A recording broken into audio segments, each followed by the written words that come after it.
What if I told you that the secret to living a long, healthy, and deeply fulfilling life isn't found in expensive treatments or cutting-edge science, but in the quiet, everyday habits of people living in some of the most remote corners of the world? From the misty mountains of Costa Rica to the coastal villages of Japan, there are places where people routinely live into their 90s and hundreds, free from chronic illness, filled with purpose, and surrounded by love. These aren't rare anomalies, they're known as blue zones, places where longevity isn't the exception, it's the expectation. So what's their secret? To start, they don't exercise in the way many of us do. You won't see them lifting weights or running on treadmills. Instead, movement is built into their daily lives. They walk to town, garden, cook from scratch, climb hills, staying active without even thinking about it.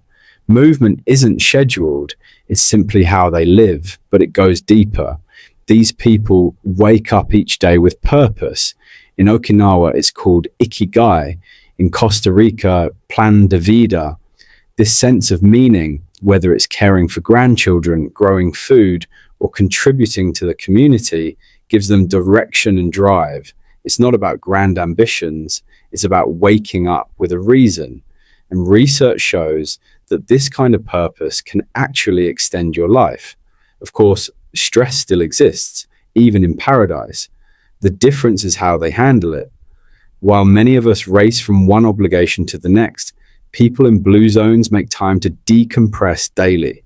Some pray, others nap, meditate, or gather with friends. These rituals help lower cortisol levels, reduce inflammation, and keep the mind calm and clear.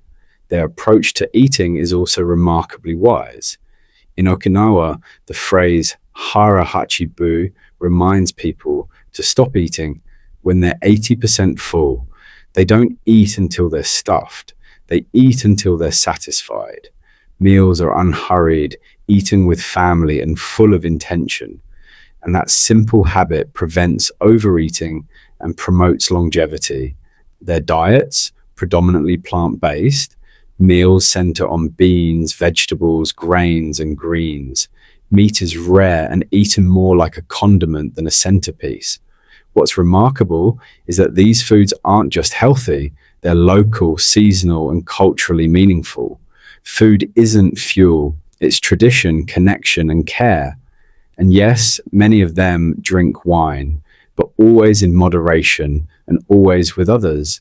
A glass of red wine with friends or dinner isn't about intoxication, it's about ritual, laughter, togetherness. If you drink, consider not just what, but how you drink. If you don't, there's no need to start.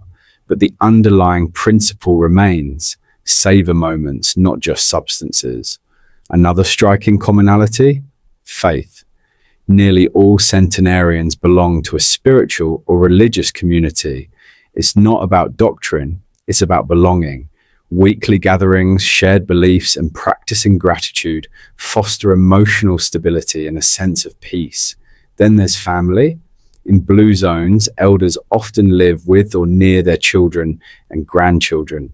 Grandparents help raise kids. Meals are shared. Responsibilities are mutual. Love flows both ways.